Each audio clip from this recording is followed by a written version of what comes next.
was me. Hey, BOGO Beans. Welcome back. I'm Roedah. And I'm Nour. And this is Chapters Chitchat, your weekly excuse to overanalyze a single sentence for 20 minutes. Yep. Every week, we read excerpts from books that make us spiral in a good way. Whether it's poetic, unhinged, or just plain confusing, we're diving in with ratings, outrageous explanations, and the occasional existential crisis. This isn't your English lit class. It's messier, it's deeper, but it's way more fun. So grab your emotional support beverage. We're drinking water. Stay hydrated. Get cozy, and let's crack open a chapter. This is Chapters and Chit. Wait, okay, hold on. I have a proposal because we're only 1 month into this podcast of posting, and I want to react to more than just books. Like, I want to react to a lot of media, like movies or shows. Yeah. But like, what do you think? Like, what if this segment is reactions to media reaction type stuff, and then the other one continues to be Almost Experts, where we deep dive into different topics, trends. We give responses to people's personal dilemmas, whatever. No, I really like that because there's so much out there, and why limit ourselves? What do you think of Media Masters? What do you think? Okay, if you have a better suggestion than Media Masters, I'd love to see it in the comments below.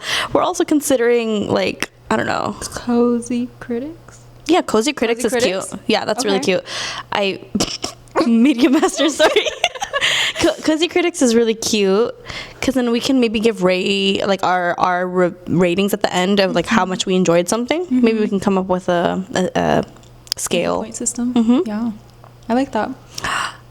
If we want to do a book, we can read it off camera and just talk about the book too. If we want to read, I don't know, I'm not trying to assign you homework, but let's do like a Black Mirror episode. Yes, okay, that sounds amazing. Okay, yeah. I don't think I really watched Black Mirror, but I've definitely heard of it. I've seen clips. It's so trippy. Okay, and like it's one of those shows where in the end there's like some sort of huge revelation, and you have to like think about everything that tied into it. It's really fun. You'll like it. Okay, well, let's do it. But for now, this is still Chapters and Chit Chat. So, what are we reading? On today's episode, we are diving into Girl by Jamaica Kincaid. I gotta open it. It sort of reads as like a single breathless sentence that reads, it's like a instruction manual from a mother to her daughter. Okay. I don't have the New Yorker. Where? How did you find it? I have it. Oh, I found it. I found it. No, I got it. Thank you. Wash the white clothes on Monday and put them on the stone heap. Wash the colored clothes on Tuesday and put them on the clothesline to dry. Don't walk barehead in the hot sun. Cook pumpkin fritters in very sweet oil. First of all, wait, why did the chores have to coordinate with days? Do you do that? I feel like you're the type. I wish my life was organized enough. I can't fit any more laundry in the hamper, so then it has to go into the wash. And I make sure my hamper basket is small, so it's not like I'm running out of clothes. It's more just, now I gotta do the laundry. I don't know if Jamaica Kincaid would like that. I also don't separate them by color. No, I don't either. I think it's stupid. I think it's a waste of time, energy, resources, and water. Unless you have so much, like, it's a large house. And like there's so many people and so much clothing that even if you did it, it would amount to the same amount of loads total. Yeah. But you do run the risk of ruining like 700 items of clothing if you do put something in that bleeds. Yeah. So what I do though is if I want to do like, if I need a bleach, obviously, like I can do like an all whites and then like all colors and dark colors usually in one go. But I don't like intentionally do that every time. But if I have a new like clothing item that I'm scared might bleach, like let's say it says not pre-washed or I notice like the ink coming off on it, then I'm definitely gonna like soak it first before I put it in. But that's what like OxyClean is for. True. All right. Wash the white clothes on Monday and put them on the stone heap. Wash the colored clothes on Tuesday and put them on the clothesline to dry. Don't walk barehead in the hot sun. Cook pumpkin fritters in very hot sweet oil. Soak your little cloths right after you take them off. when buying cotton to make yourself a nice blouse, be sure it doesn't have gum in it, because that way it won't hold up well after a wash. Soak salt fish overnight before you cook it. Is it true that you sing Benna in Sunday school? What is Benna? Always eat your food in such a way it won't turn someone else's stomach. So I have strong close your feelings about mouth. Wait, what do you? Okay, tell me. I strongly agree. Okay. Like, we've talked about this before. But if I can hear what's going on in your mouth and I'm across the room and it sounds wet, it's kind of gross. Yeah. Yeah. And then there's like the the gnashing of the teeth and the wetness. Yeah. Yeah. Okay, I agree with you. Thank you. On Sundays, try to walk like a lady and not like the slut you are so bent on becoming. Wow. Okay. Don't sing Benna in Sunday school. You mustn't speak to wharf rat boys, not even to give directions. I'm with that, actually. Don't eat fruits on the street. Flies will follow you. But I don't sing Benna on Sundays at all, and never in Sunday school. This is how to sew a button. This is how to make a buttonhole for the button you have just sewed on. This is how to hem a dress when you see the hem coming down, and so to prevent yourself from looking like the slut I know you are so bent on becoming. This is how you iron your father's khaki shirt so that it doesn't have a crease. Did she just say that a second time? Yeah. Yeah. Is the italic part when it says, but I don't sing Benna on Sundays at all and never in Sunday school, like literally her own voice coming back in? I think that's the daughter. Okay. Sorry, I'm laughing because that's ridiculous. This is how you grow okra far from the house, because okra tree harbors red ants. When you are growing dasheen, make sure it gets plenty of water, or else it makes your throat itch when you're eating it. This is how you sweep a corner. This is how you sweep a whole house. This is how you sweep a yard. You sweep your yard? This is how you smile to someone you don't like too much. This is how you smile to someone you don't like at all. This is how you smile to someone you like completely. This is how you set a table for tea. This is how you set a table for dinner. This is how you set a table for dinner with an important guest. This is how you set a table for lunch. This is how you set a table for breakfast. This is how to behave in the presence of a man or of men who don't know you very well. And this way, they won't recognize immediately the slut I warned you against becoming. Be sure to wash every day, even if it is with your own spit. Don't squat down to play marbles. You are not a boy, you know. Don't pick people's flowers. You might catch something. Don't throw stones at blackbirds, because it might not be a blackbird at all. This is how to make bread pudding. This is how to make ducona. This is how to make pepper pot. This is how to make a good medicine for a cold. This is how to... God, okay, sorry. This is giving me so much, like, unprocessed emotion. This is how to catch a fish. This is how to throw back a fish you don't like. And that way, something bad won't fall on you. This is how to bully a man. This is how a man bullies you. This is how to love a man. And if this doesn't work, there are other ways. And if they don't work, don't feel too bad about giving up. This is how to spit up in the air if you feel like it. And this is how to move so quick that it doesn't fall on you. This is how to make ends meet. Always squeeze bread to make sure it's fresh. But what if the baker won't let me feel the bread? You mean to say that after all, you're really going to be the kind of woman who the baker won't let near the bread? Huh?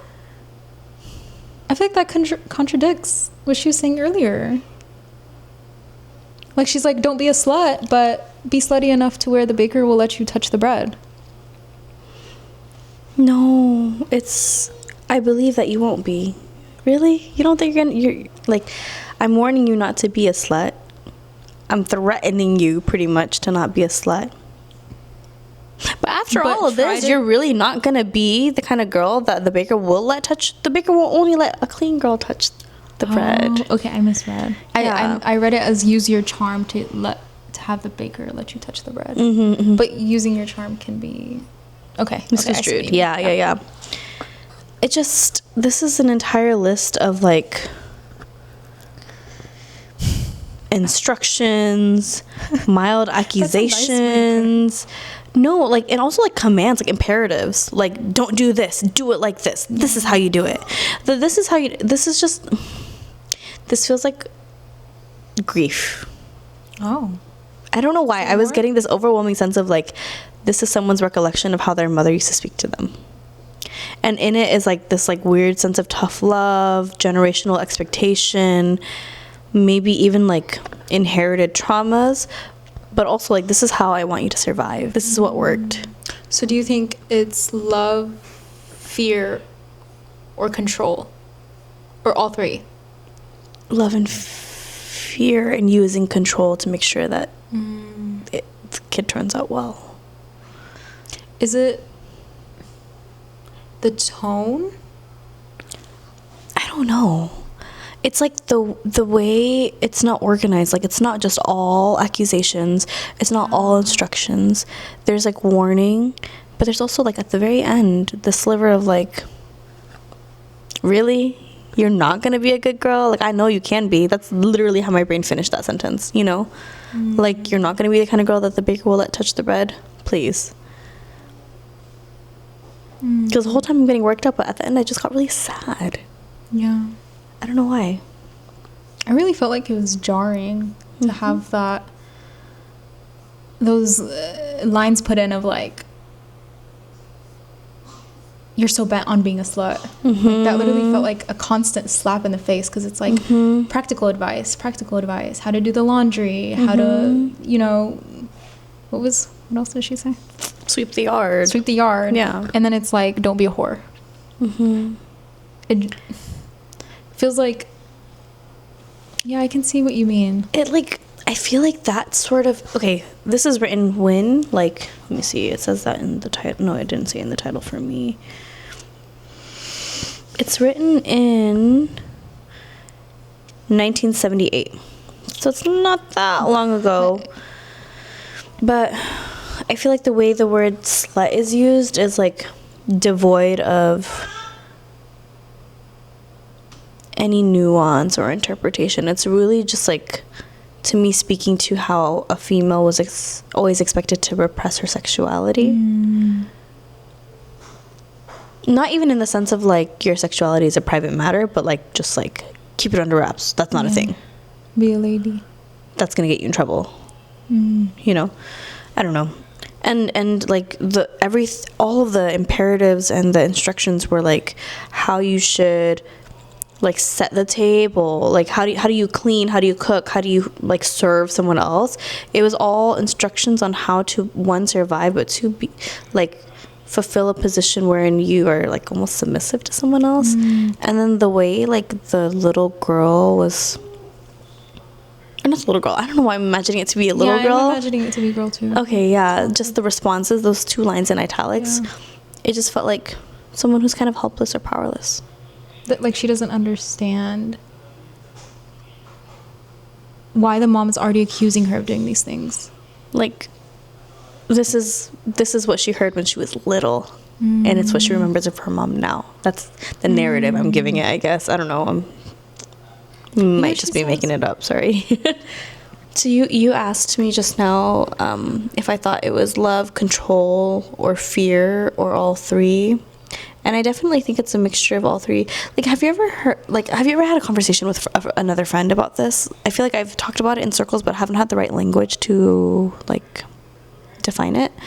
But like the ways in which we inherit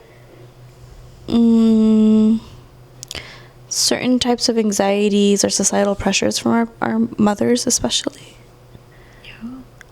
This reminds me of a conversation that I've had with many Arabs regarding Arab culture and Arab women, where they will distinguish between their sons and their daughters when raising them.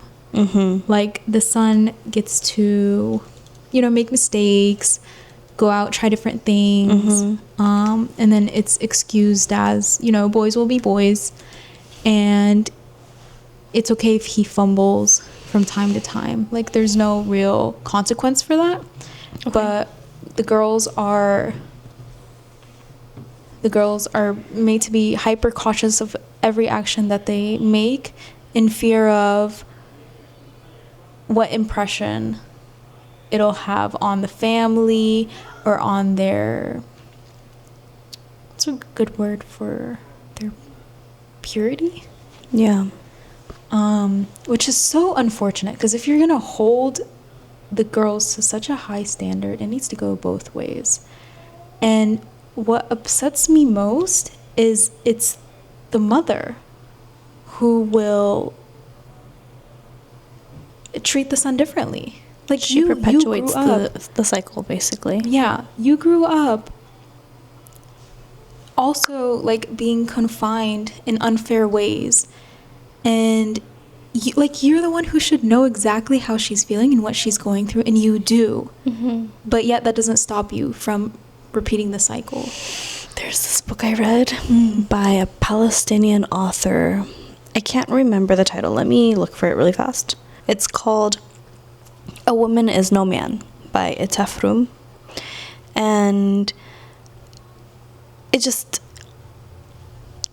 the entirety of that experience and the recycling of values which you disagreed with in your youth but are putting back upon your own children to then recycle again,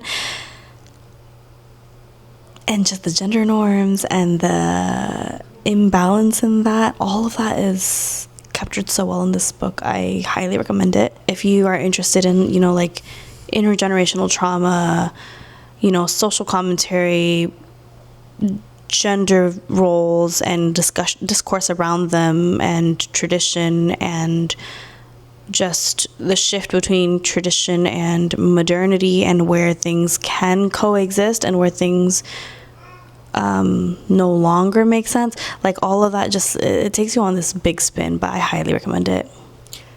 Can you not be both? You can. I think you can coexist, but it's also like, if you're in a home with other people, I feel like you are ultimately influenced by those other people too, whether it's because of the external pressure that they put on you directly, or the indirect expectations they might have that are unspoken, but that you still feel waiting on you. I need to read that book. It's such a good book. I wish I had a physical copy for you to borrow. Is cham culture like that? Do they differentiate between gender and the children? Oh, yeah. I mean, I don't have siblings, right? But from family and friends, I definitely see the same thing happening. Like, oh, boys will be boys. Boys kind of are, like, let off the cuff a little bit more. However, it really is household to household. The cham culture originally, pre-Islam, was matrilineal. And to this day, you see remnants of that. Like, even if, for example, in a household, a lot of times both parents will work. A lot of times women are encouraged to get, education and to have work experience. And if they don't, somehow they still are in control of the money in the house. So, the expectation is that you're a strong woman, regardless. However, there are still a lot of forms of sexist cultural norms that work against women that are definitely outside of the faith, that are not related to how we practice, and that are run against how we see balance in between man and woman in Islam. But in the culture specifically, I feel like women, there's more emphasis on a woman being subservient to her elders than it is just a woman being subservient to a man. Yeah, like the filial piety is really big in cham culture, more so than just gender norm stuff, I feel like. But that pulls us back to this, actually, because then for me in the cham culture, like, what your mom says to you is supposed to weigh a lot. But so many of us have just like these very incredibly nuanced relationships with our mothers. And I think that's just across the board. Mother-daughter relationships are very complex, right? So when you see a list of things like that, like a laundry list of like how to do this, don't do this, you must do this, walk this way, talk this way, act this way, do you feel like the mother is helping, or is she hurting the daughter? I feel like it's both. I do feel like there are ways in which you should conduct yourself as a woman. You should have manners, you know. And then I also, but this is my personal take, you should embody your femininity.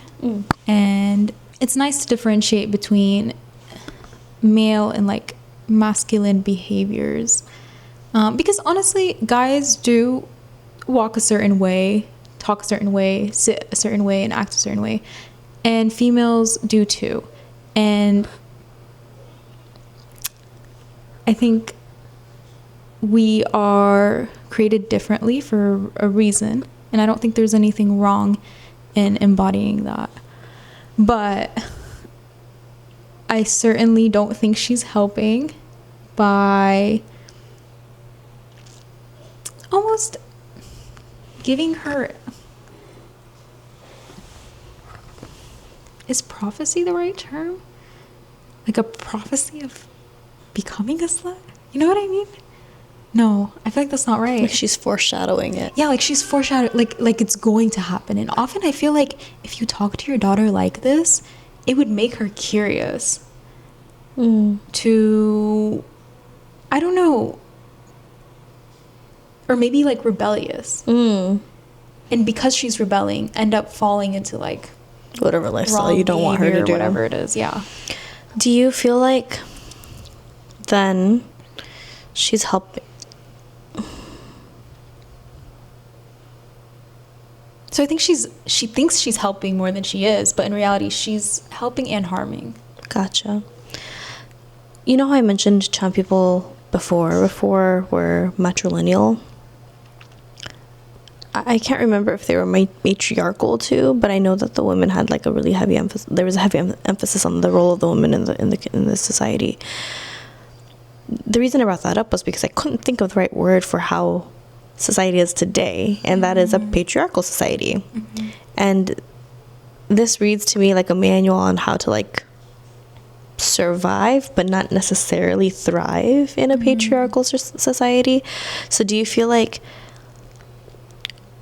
she's looking to protect her daughter from the patriarchy in giving these instructions, or is she looking to enforce the patriarchy upon her daughter? I don't know if I can answer that.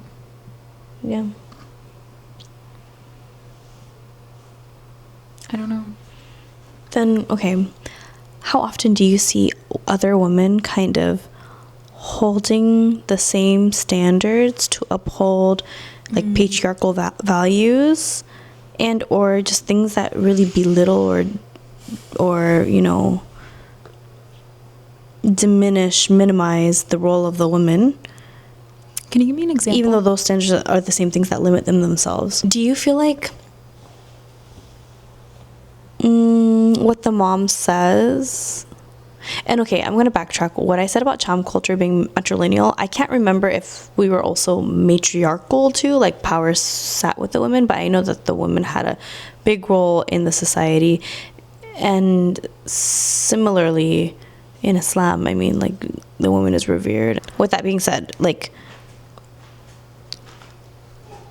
today's society is patriarchal for all intents and purposes.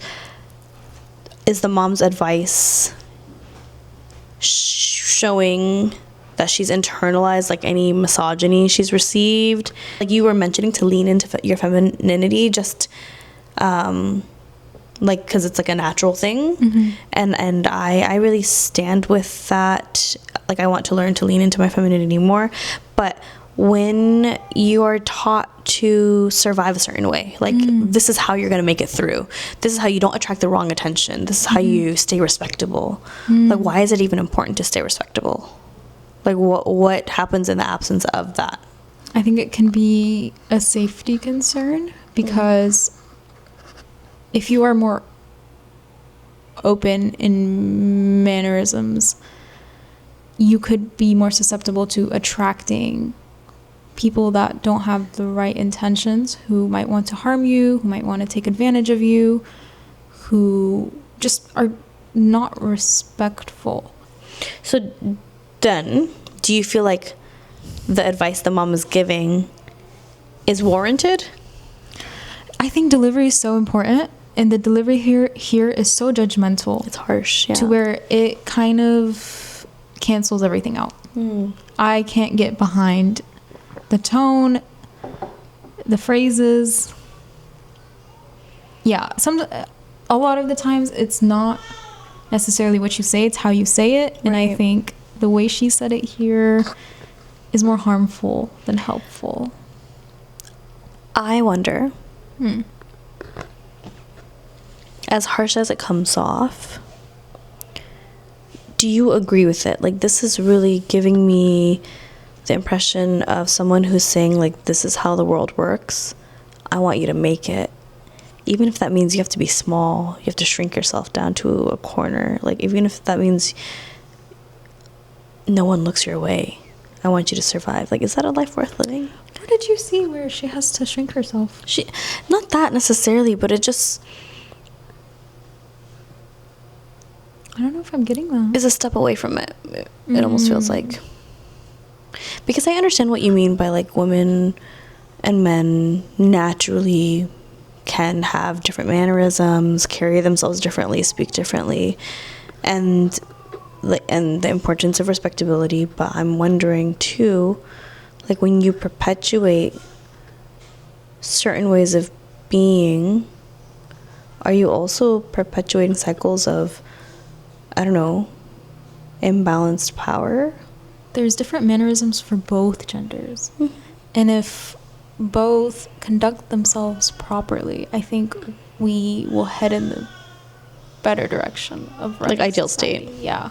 But then, you know how you were saying that, like, boys get let off the hook?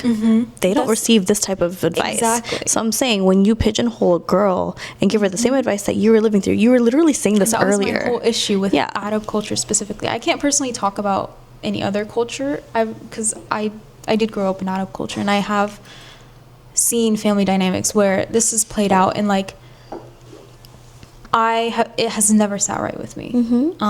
You need to hold both your sons and your daughters accountable for their actions, and you need to raise them both properly. We see women constantly reinforcing a system that limits them and or just doesn't enable them to grow as much as they could. That's the saddest thing. Like, we are doing it to ourselves. So what do you feel like the cost of that, like, compliance is? Like, when a mother does that to her daughter, when we do it to ourselves, where does that land us?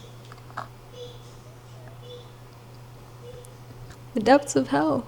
I could feel your reaction with me reading it and just sensing the, like, most trauma response you were having. I don't do well with, like, being told what to do. I'm not good with instructions or directions.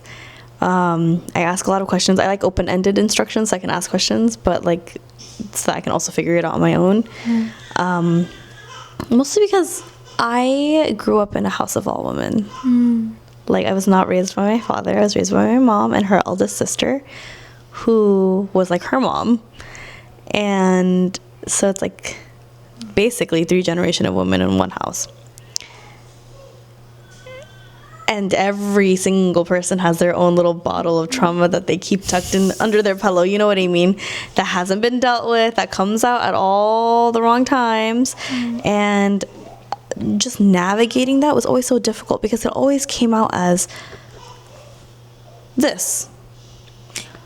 Do you think there's an awareness of women who speak to their daughters or conduct themselves in, like, an unhealthy way? Are they aware that this was the same treatment that was occurring? But I've seen examples where they are. Well, so you're telling me you've seen people intentionally use control and shame knowingly to make sure their daughters become a certain way. I have heard a woman say, like, she was speaking to her daughter in a similar tone as this.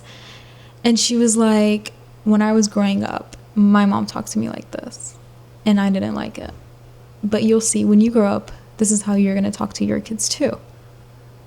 So that's not only are you aware of how wrong it is, you're also aware of the cycle. And you're also insinuating that the cycle is going to continue and it should continue, and that you're playing such a big part in it. But I feel like it's not fully realized.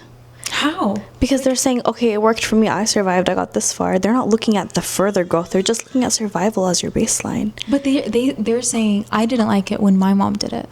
But I know you don't like it. Yes. But you're still going to do it. Because this is why I survived. This is how I survived. Even though I didn't like it, doesn't mean it didn't work. That's what they're arguing. That's what they're saying. And watch, you're going to tell your daughter the same thing because it's going to work for you too. Even though it's not pushing anyone to thrive per se. It's just a means of survival. It's still silencing yourself. It's still muting and stunting some level of growth, I feel like. So you don't think that's being aware of? I don't think it's fully aware. Because then you have to be like a straight up... But you can be aware and still not want to make those changes because they're hard. So implicit, like you're implicit or you're complicit still. Mm-hmm. I still feel like I feel like a person who's fully aware and chooses not to make the decision or chooses not to make a difference is someone who is like... Look, you're a narcissist. Or is it, maybe they were a narcissist. This is just based off of one example. Like, I don't know. No, it's like when you, as the mother, stop enforcing the same cycle or the same expectations and rules and standards, you're at risk of being seen as a bad mom. And then you're putting your entire household at risk of judgment. You're looked at as like rebellious. But then if that's the only way to break the pattern, how can you do it without like also potentially hurting your children's like community? Like there's no perfect place to move to bring them to make sure that they're away from patriarchy or whatever. I just feel like the women who do that enforcing, the mothers who say like you're gonna do this too one day, just wait and see. I don't even feel like it's a mocking. I feel like I suffered through this. I'm suffering as I tell you to suffer through this, but at least we survived. And it's really, really, really sad. I don't know if I'm that forgiving. So there's a section where she says, this is how you smile to someone you don't like too much. This is how you smile to someone you don't like at all. This is how you smile to someone you like completely. Can you show me those 3 variations on you? Someone you don't like too much is... Mildly disgusted. Someone you don't like at all is like... the way people smile. Hold on. Where's that one author? I can't do it. Yeah, that's how you smile when you don't like anyone at all. It doesn't reach your eyes. Yeah. It's closed-lipped. This is how you smile to someone you don't like at all. This is how you smile to someone you like completely. It reaches your eyes. Your whole face changes. Yeah. I don't know. Like, you know how people women used to go to etiquette classes? I think we should bring those back. For everyone. But see, okay, I feel like people believe that etiquette is for men. Like, you are conducting yourself with good etiquette to attract men. You know what I mean? No, it's just... And over time, I feel like people have thrown those... Are they principles? Practices and principles, yeah. Yeah, mannerisms away because they're like, why should I conduct myself in this way just because I'm a woman? But I think there's etiquette for both men and women. And I think we should bring them back. I agree. You'd like to live in high society. Yeah, exactly. And how many books can you put on your head right now? Probably a lot, honestly. We haven't tested it. Okay, wait. Okay, so then modern girl, same pressure, right? Yeah. These anxieties, I feel like, still exist today. And I feel like we're perpetuating it, not even between mother and daughter, but just between ourselves. Like, it's in different packaging. You can go get books. Oh. You can go get books. Let me just rant. But, you know, have you seen those Instagram reels or, like, TikToks where, like, it's, like, the it girl routines? Yes. Or even just any type of... Here, am I supposed to stand? I don't think you have to... Oh. Good. I was going to put the books on your Oh, should I sit? Yeah. Okay. I think that's easier. I don't think you have to do those things to be considered a woman. But I think that they're nice. And they can make you feel more feminine. And if you feel more feminine, chances are you will... Where was I going with this?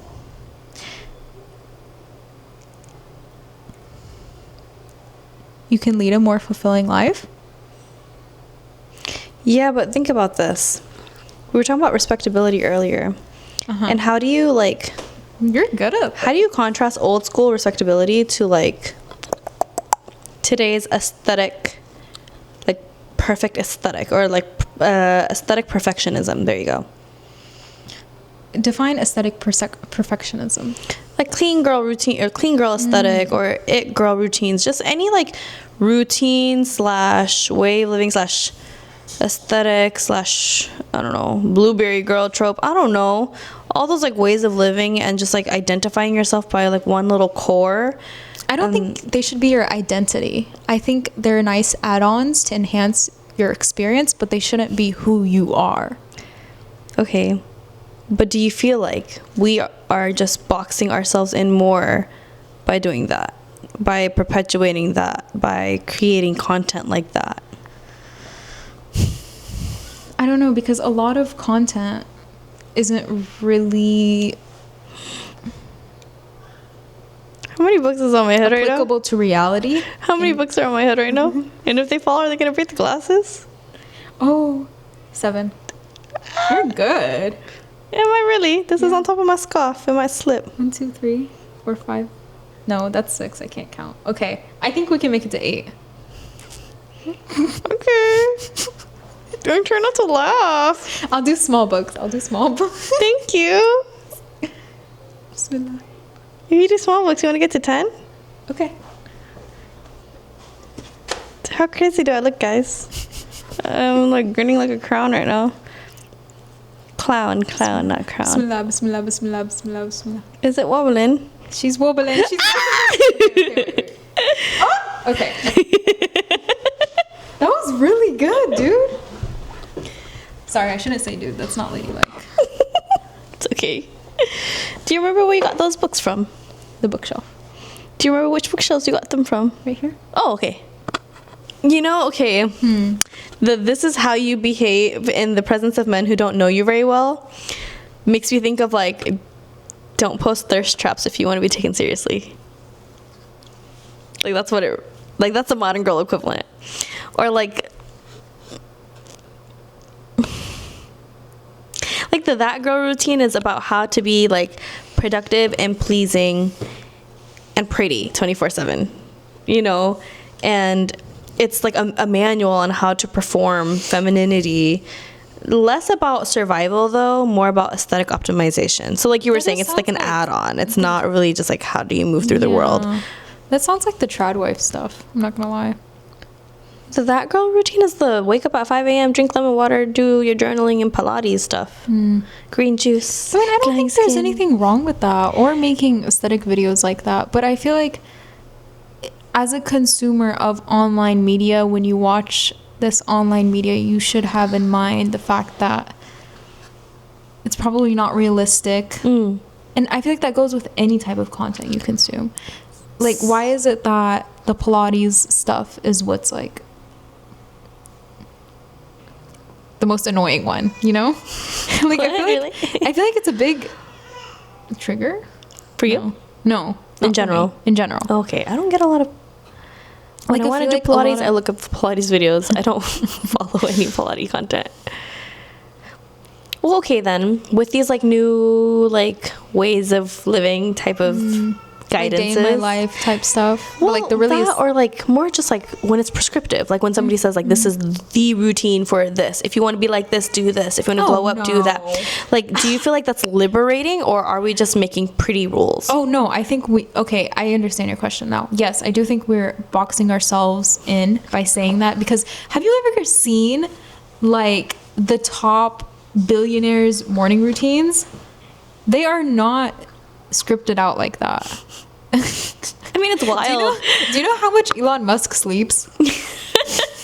Like, do you think he's getting 10 hours? Do you think he's putting on his little cucumbers at night and then waking up and doing Pilates and getting matcha in the morning. I don't think so. Okay, wait. Okay, so we're talking about progress and femininity and the patriarchy and whatnot.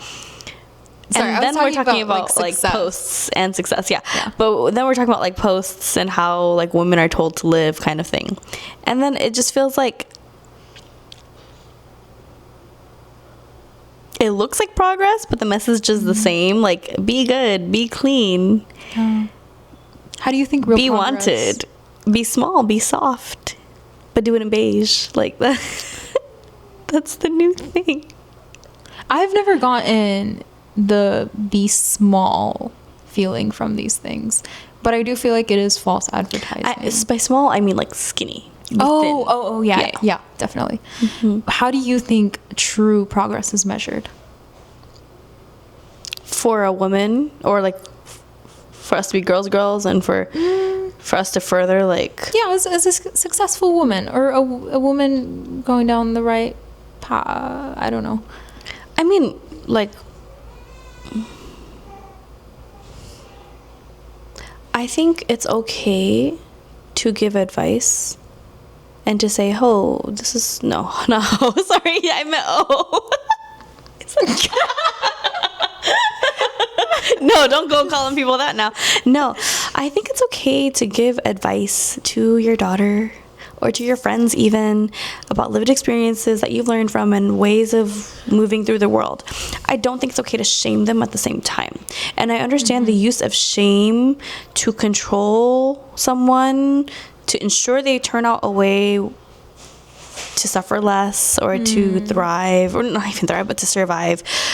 But I think you kind of have to have a little bit of like suspended belief or like benefit of the doubt in that individual to be able to make decisions for themselves. So you equip them with the how-tos and the best practices. Like, you can give them an SOP on life, a standard operating process or procedure, but don't shame them in the middle. Like, the threatening and the shaming is exactly what is perpetuating everything, because then you box them in with fear, and they're doing that out of fear, not out of, yeah, I do believe that these practices are great and can help me lead more organized life, more productive life, more successful, whatever, you know? This reminds me of a conversation I had with my little sister.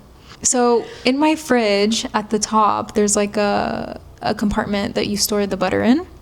I went to use it the other day. Or not the other day, this was like 2 years ago. I went to use it and it had bite marks in it. I would even look up like Benna's song. Okay. Mildly afraid we're gonna get Clear out stuck poop. Oh, I have to poop, but it feels stuck. Stop. What is this your ad? Trying to kill us? What? Fiber helps you poop. No. Fiber bulks up stuck poop. It's like adding more cars to a traffic jam. You can't even skip it. It's not even a skippable. Try laxatives then? Are you insane? Laxatives turn new poop into liquid diarrhea. It's so long. It's a 2-minute, 50-second. Fiber helps you poop, right? Nope. What about drinking lots of water?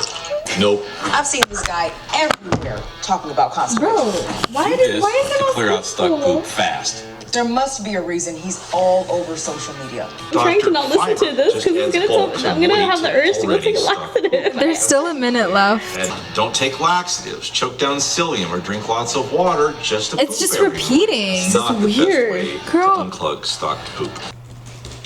And now the actual. Get your time back. You've got to be joking. You've literally got to be joking. Expenses. And track your cash flow with AI-powered insights. This has never Save happened 30% before. of your time per month.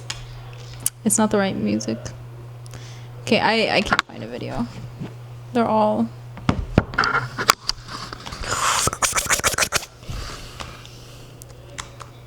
Why would they have a video? It was the 1830s. But like, they should have a recreation, no? No, I was saying the voice I was describing was how I imagined it being written here. Oh. So in difference to what you're describing, or This is. I that's thought you wild. asked what it would be I on did TikTok. ask you. Yes, I did. This is what I'm imagining on TikTok. But in real life, wash the white clothes on Monday.